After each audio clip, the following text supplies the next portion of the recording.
사랑합니다. 오늘 본문은 너무 우리에게 익숙한 본문이지요. 설교를 시작하면서 한 가지 여쭙고 싶습니다. 정말 부족함이 없는 인생을 살고 싶으세요? 우리의 마음에는 늘 부족함 없는 인생을 갈망하고 갈구합니다. 그런데 역설적으로 그걸 갈망하면 할수록 부족함을 많이 느끼는 것도 사실입니다. 다윗은 모든 것을 가졌지만 하나도 가지지 않은 사람처럼 큰 고통을 당하기도 했지요. 그런 다윗이 한 고백이기 때문에 우리에게 더 가까이 다가옵니다. 저는 이 시편 23편을 하루에 3번 암송합니다. 새벽에도 눈을 뜨자마자 침대에 누운 채로 한번 암송하고, 교회 처음 나와서 책상에 앉을 때 한번 암송하고, 밤에 잠들 때 마지막으로 제가 하는 행동이 시편 23편을 암송하는 겁니다. 왜냐하면 저는 제 인생에 대한 지혜도 없고 제 인생을 책임질 능력도 없기 때문에 누군가 나를 이끌어주면 좋겠는데 그분이 하나님이십니다 라는 고백을 하기 위해서 그렇습니다. 하나님이 우리 인생의 목자이심을 늘 고백하는 은혜가 있으면 좋겠습니다. 여호와는 나의 목자시니 내게 부족함이 없으리로다.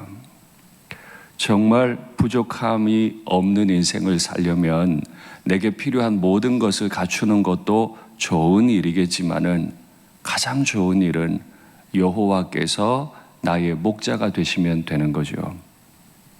그런데 한 가지 불편함은 있을 거예요. 내 마음대로 안 돼요.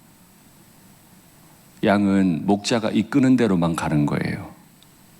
오른쪽으로 가고 싶어도 목자가 왼쪽으로 이끌면 왼쪽으로 끌려가야 됩니다. 그거 하나 딱 불편할 수 있어요. 그러나 주께서 끄는 대로 끌려가면 거기는 부족함이 없는 줄 믿습니다. 양은 푸른 풀밭이나 쉴 만한 물가를 소유한 적이 없어요. 그런데 그에게는 항상 푸른 풀밭과 쉴 만한 물가가 있을 거예요. 소유하지는 못했지만 목자가 늘 나를 그곳으로 인도해 주실 거거든요. 다윗은 아무것도 가지지 못한 때 하나님을 소유하면서 가장 풍성한 삶을 살았습니다. 그런데 그에게 많은 아내가 있음에도 불구하고 아내가 없는 것처럼 밧세바를 굳이 소유하려 했을 때 그는 천국에서 지옥으로 떨어지는 큰 경험을 했었지요. 하나님은 때로 우리에게 푸른 풀밭을 주십니다. 쉴 만한 물가도 주십니다.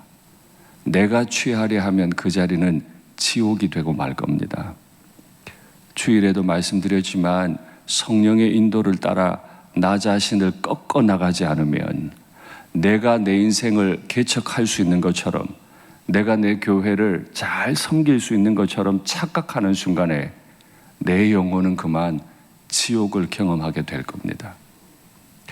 내 인생을 이끄시는 목자가 주님이시면 내 자녀들의 인생을 이끄실 분도 주님이실 겁니다. 우리 가정을 이끄시는 분이 주님이시면 우리 일산교회를 이끌어 가시는 분도 주님이심을 믿습니다. 내 영혼을 소생시키시고 자기 이름을 위하여 의의 길로 인도하시는도다. 우리의 인생이, 우리의 영혼이 소생될 필요가 있습니까? 있습니다. 아무리 선한 의도를 가지고 선한 삶을 살려 해도 지칠 수밖에 없는 게 인생이잖아요. 날 가만히 두질 않아요. 끊임없는 유혹이 있고 연단이 있습니다. 주변에서 나를 공격합니다. 위축되고 두렵고 도망가고 싶습니다. 포기하고 싶습니다. 그래서 어쩌면 푸른 풀밭, 쉴 만한 물가가 제공하는 가장 큰 선물은 내 영혼을 소생시키시는 건지도 모르죠.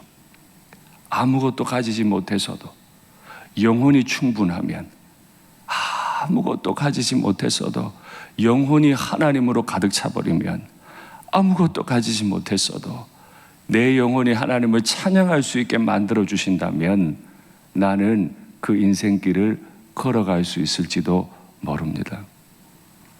내가 사망의 음침한 골짜기로 다닐지라도 해를 두려워하지 않을 것은, 다윗은 정말 경험했습니다. 골리앗을 이기고 충성스러운 군인일 때 그는 사망의 음침한 골짜기를 다녔어요. 그러나 해를 두려워하지 않아요. 그래서 복수하지 않아요. 사울의 털끝 하나 상하게 하지 않아요. 왜요? 주의 지팡이와 막대기가 나를 안위하시나이다. 이건 영혼이 소생된 사람만 할 수 있는 고백입니다. 사망의 음침한 골짜기에 있는데 어떻게 두려워하지 않을 수 있어요? 이건 초인적인 힘을 가지고 하는 게 아니에요. 죽을 것 같은데, 실제로 장인이 나를 향해 창을 몇 번을 던지는데 어떻게 안 두려울 수 있어요? 두려움이 없는 것이 아니라 두려움을 이겨내는 거죠. 왜요?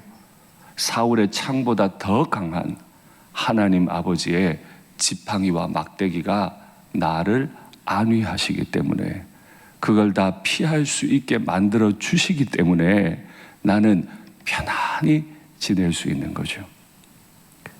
그 자리는 바로 원수의 목전이에요. 내 원수의 목전에서 내게 상을 차려주시고, 원수는 나를 늘 몰아내려 하고 죽이려 하고 예수님 믿는 사람의 품위 있는 모습을 꺾어버리려고 해요. 어떻게 하든 내 입에서 미운 말이 나오게 하고, 내 마음에 미운 마음이 생기게 하고, 내 품격을 다 잃어버리게 만들어요. 세상에 구걸하게 만들어요. 그러나 하나님 아버지, 나를 소생시키시는 하나님 아버지 앞에 가면 그는 늘 원수의 목전에 있는 나지만 가장 좋은 기름으로 내 머리에 부으셔서 내 잔이 넘치게 하시죠. 내 머리에 기름을 붓는다는 뜻은 나를 가장 존귀한 존재로, 영광스러운 존재로 만들어준다는 겁니다. 쫓겨다니는 인생이에요. 아무것도 없어 보여요. 그러나 목자 되신 아버지는 양인 나를 머리에 기름을 부어 가장 존귀한 존재로 만드시죠. 사망의 음침한 골짜기로 다닐지라도 해를 두려워하지 않는다. 사망의 음침한 골짜기가 곧 원수의 목전인 거예요. 해를 두려워하지 않음이 곧 내 잔이 넘치는 거예요. 달리 말하면 목숨 부지하기도 힘든 상황인 것 같은 그때도 나를 가장 영광스럽게 들어 올리실 우리 하나님을 믿습니다. 어쩌면 자식 기르는 게 마음대로 안 되죠. 돈 버는 게 마음대로 안 돼요. 걱정스러운 일이 한두 가지가 아니에요. 그때마다 우리가 파고들어야 할 것은 세상살이가 아니라 하나님 아버지의 품, 그 기도의 자리, 그 자리로 고요히 들어가면 나를 높이시고 나를 존귀히 여기시는 내 아버지를 만나게 될 거예요. 너 참 공고하지, 너 많이 힘들지, 내가 알고 있다. 그 두려움 가운데 빠져들 것 같지, 내가 상처를 줄게, 먹고 힘내. 먹고 있는데 주님이 내 머리에 기름을 부으십니다. 이게 웬 기름입니까, 주님? 내가 너를 이렇게 높일 거다. 내가 네 인생을 높일 거다. 나만 의지하는 너를 내가 높여서 내가 얼마나 높은 사람인지 보일 거다. 그게 바로 자기 이름을 위하여 의의 길로 인도하시는 도다. 우리는 하나님의 이름을 위해, 하나님이 당신의 이름을 걸고 우리를 지킬 대상인 줄 믿습니다. 주일 저녁에 강사 목사님께서 말씀하셨죠. 우리는 하나님 값이라고. 하나님의 피값을 주고 산 사람이라 하나님의 값이라고. 그러니 하나님이 자기 이름을 걸고 우리를 지키시는 거예요. 우리 하나님이 자기 이름을 걸고 우리 새끼들의 인생을 지키실 줄 믿습니다. 우리 하나님이 자기 이름을 걸고 우리 교회를 지키실 줄 믿습니다. 그러니 목자 되려 하지 마시고 고요히 양이 되십시오. 그 마지막 고백이 내가 여호와의 집에 영원히 살리로다.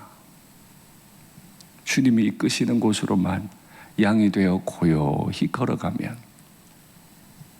영원히 그 집에 살고 싶습니다. 고백을 하시게 될 줄 믿습니다. 말씀을 맺겠습니다. 고난 없는 삶은 없습니다. 아무리 선하게 살아도 피곤한 일이 하나 둘이 아닙니다. 그러나 주님께서 날마다 푸른 초장, 쉴만한 물가로 아버지의 집에 영원히 살게 해주실 줄 믿습니다. 아멘. 기도하시죠.